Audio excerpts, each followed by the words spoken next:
Ryan, your Patriots, I think, are playing Kansas City at the wrong time of the season. One, your Patriots team sucks. But two, also Kansas City coming off a tough loss against the Buffalo Bills. Controversial call to end the game against Kadarius Toney, which I'd love to kind of debate a little bit about. But this game, though, Patriots are doing what you don't want to be doing right now, which is trying to develop a winning streak. You don't want them to win any more games because you want Caleb Williams or you want Drake May, Jaden Daniels potentially. Marvin Harrison Jr. also, I think, would be an amazing option as well. He'll make Mac Jones or any quarterback, I think, look amazing. But tough time, I think, to be playing here. And I want to get to your team in a second. But I want to talk about the Chiefs here. You have talked about this a little bit, and I think we're starting to see a little bit of the effects. But you're starting to see some of the effects of them not having a good receiving room, but at the same time, I'm seeing good receivers kind of poke their heads out, except for one. Who always seems to be the controversial one. Kadarius Toney, what's your thoughts on that offside call, no call? Let's start out the video this way. Well, first off, I think you could make it a montage of Kadarius Toney costing the Chiefs games this year. That drop in week 1, this offsides penalty. He had another easy drop in this game. Yeah, in this game as well. Yeah. And I think like the Chiefs are at 29 drops on the season, like they're leading the NFL in drops, and it's not even really close. Yeah. And so that for me, I think at a certain point, I understand he's this electric playmaker with the ball in his hands, but you need to get him off the field at a certain point. And I think this is probably part of the reason why the Giants traded him, was I think they were having issues with him that just didn't seem to be fixable.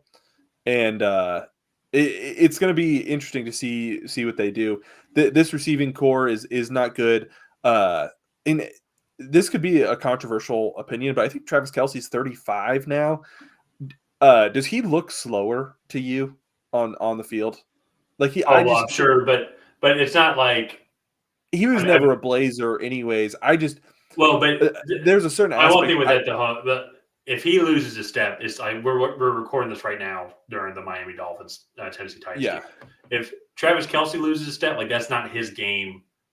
When Tyreek Hill, who is out, or I saw he just came back in, when he loses a step, that's a big deal for him and his game. Yeah, Tyreek Hill's still probably one of the fastest receivers in the league. Yeah, but his game, he is one of the smartest tight ends in the league. So if he does lose a step, that's okay. But he's able to read the defenses, and his relationship with Patrick Mahomes and how they just know, like that relationship is just so solid, in my opinion. Where has he lost a step? Yes, I agree with you there. He probably has. He's 35 years old, and so I think a lot of 35-year-olds will be like, I've lost a step. So it may be he's just been dealing with injuries this year. Also, too, I think in this offense, I think he's operating in less space than he ever has with when Patrick Mahomes has been the quarterback there.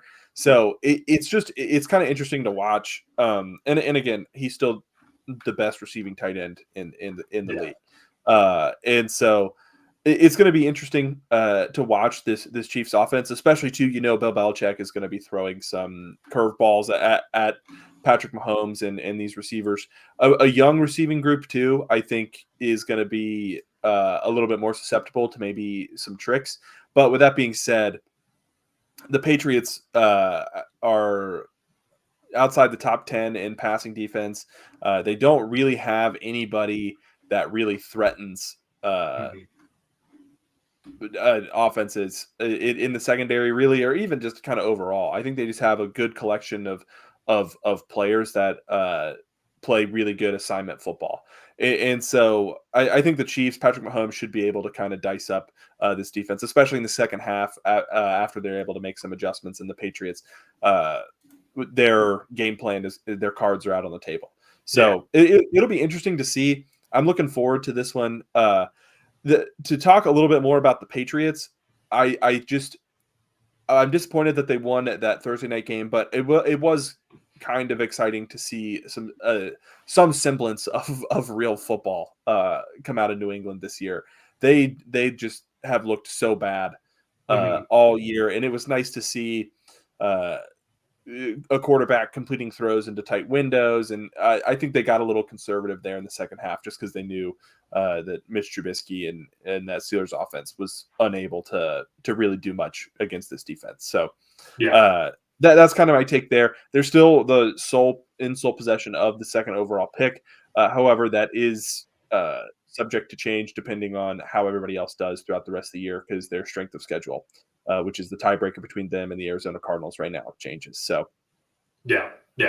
No, I agree that it's kind of disappointing that with all the struggles that you guys are having offensively, that Patrick Mahomes isn't going to be going up against like the best players for like a Bill Belichick led defense because they still are average passing wise when it comes to just like passing. Yeah, I think they're like 13th. I have according to Pro Football Reference, they're like middle of the road at 16. But rushing wise, they're still top 3 rushing defense in the league. So it'll be very unique just on how they game plan against Kansas City, both offensively and defensively. Defensively, the Chiefs are still a little banged up, but actually they got Nick Bolton back. They did get Nick Bolton back, and that's a good point.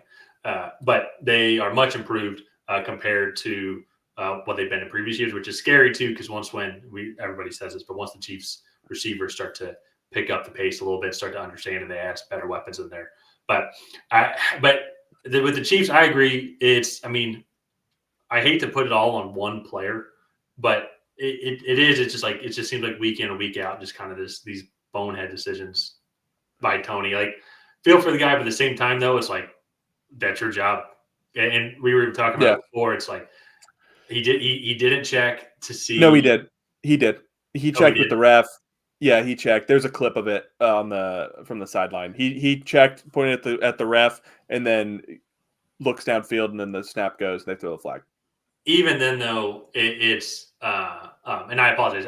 I didn't see that video, but what I had seen, he didn't check. But even then, though, how many snaps throughout his entire career is like you don't line up there, like in that neutral zone spot, back it up, like give like a half-yard space. But then I'll throw an olive branch though over to the Chiefs fans. Is the next play though, Von Miller jumped offside, and then they didn't call it. Like, so that's just what's so frustrating. The consistently inconsistent performances from these referees it's just mind-boggling. I think that it's just, especially with something like that, we can debate maybe pass interference calls or like holding. Like, we all can kind of agree that there's holding on every single play, but Kadarius Toney is black and white. He lined up offsides. The next play though, black and white, Von Miller jumped offsides, and then they don't call it.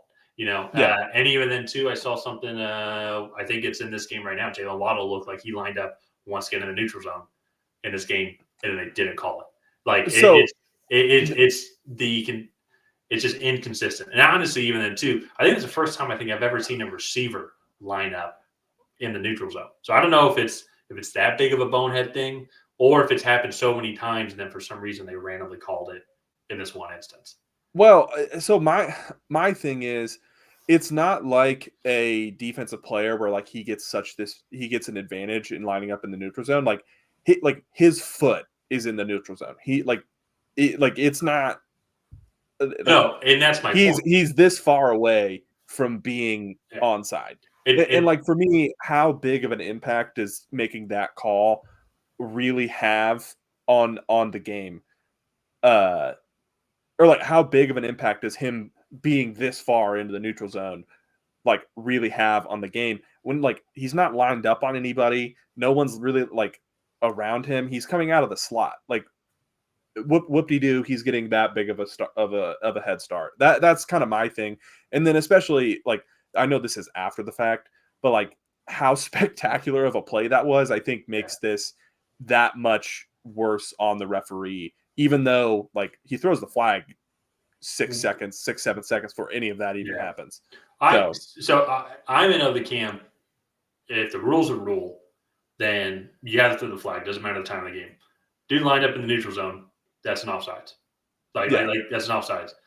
Does he get an advantage from an extra foot? No, I completely agree with you. But what I am saying though, in general though, is why are you lining up? I mean, he's throughout his football career, he's played through tens of thousands of snaps. both during games and practice.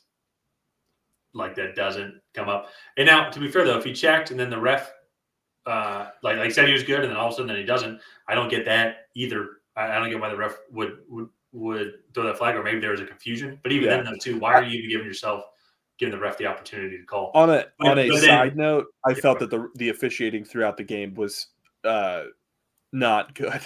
Well, that's obvious. Yeah. Even The going one back to the week prior in the Chiefs game, the MVS non-pass interference call, and then the unnecessary roughness call on the play or two before that were just horrible calls and the most critical points. Yeah.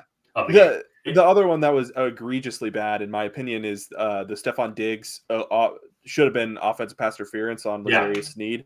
That one was just absolutely atrocious because the ref is right there, and L'Jarius Sneed is trying to turn around to make a play on the ball, and Stephon Diggs is tackling him by his shoulder pads. So that's one. If you're talking about that ref right there at the pylon, that is a really tough angle, I think, for him to see that call. Yeah, but he's right there. Like it is right. The play happens right in front of him. No, I know. I'm talking about. I think the angle though. I don't think he could see him pulling the shoulder pad. No, there was a ref. I thought down the sideline, like not like close to the play, and you could like he's looking right at L'Jarius Sneed try to turn with Stephon Diggs pulling on his jersey. So I need to go back and watch it, but this is my expertise from intramural refereeing in football. But if you're that side judge, though, you're supposed to be running with the play, but then you stop at the pylon to watch to see if the ball crosses over into. So if I'm sure that they're more well trained than a freshman, sophomore intramural flag football referee, but maybe not. We've seen some questionable calls. But even then, that play takes place 2 yards in the end zone. Say it again. That play takes place like a yard or two inside the end zone. I know. So he's at the pylon, so he might not have the best angle, depending on where the players' backs are, because he's pulling him across his body to the shoulder pad. Yeah, but L'Jarius Sneed's opening up towards the sideline, so he's opening up towards the referee while Stephon Diggs is assaulting him. It's assaulting him. It's tackling him to the ground. Either way, like we agree, like that should have been. It should have been OPI. Yeah. I'm just trying to maybe give in that instance if he didn't have the best angle, but also that being said, though, it still is like they need to find a way to make that call because it's 2023. Like we need to figure out how to get rid of these jump on head calls. But it's just consistently, time and time again, just horrible officiating or inconsistent officiating. Like Kadarius Toney, like that was the right call in my opinion. Actually, not in my opinion. That was like factually that was the right call. Line the neutral zone should be offsides. But then the next play, how do you not throw it on Von Miller? How do you miss these plays over and over again? Or you just make horrible calls and you make plays out of nothing. That's just the thing. Yeah. That's just been the entire talk of the season. It's like this 2023 season is going to come down to like the headlines going to be like the amount of injuries that we've had and the horrible officiating. It's like it's every single week. Yeah. So we've gotten way off topic here, but let's. I think we got off topic because I think we all know who's going to win this game. That's very fair. Let's briefly get into our. Let's briefly get into our predictions here. But before we do that, if you guys have not already, please go ahead and like and subscribe. Tyler and I, we have a unique goal of getting to 2,333 subscribers. So if you could help us reach that goal, that would be very much appreciated. And Tyler, I'm going to throw it over to you to give your nail-biting prediction on this game. Chiefs. Okay. I'm going with the Chiefs also. The Chiefs are clearly the better team here. They're coming off back-to-back losses. Is there an area that the Patriots are better at than the Chiefs in this game? Like if you just go down the paper. Like I don't think maybe long snapper. Actually, the Patriots special teams has been absolutely atrocious. I would say that their front seven is probably better. As a unit, I would say like individually, I think the Chiefs have better players, but I think the Patriots run defense specifically is a lot better. And actually, even this pass rush without Matt Judon has still been pretty good. So. Yeah, that's fair. That might be the closest overall. That's the only one I'm willing to make an argument about. Quarterback's close too. So Bailey Zappi is the Quarterback, next Tom yeah, Brady. Bailey Zip and Zappy.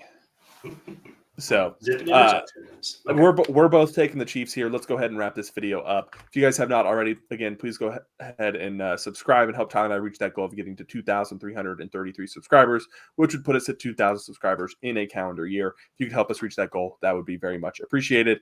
And while you're down there, leave a comment on who you think is going to come out ahead in this matchup. So go ahead and put the Chiefs and by how much. And we'll see you guys next time.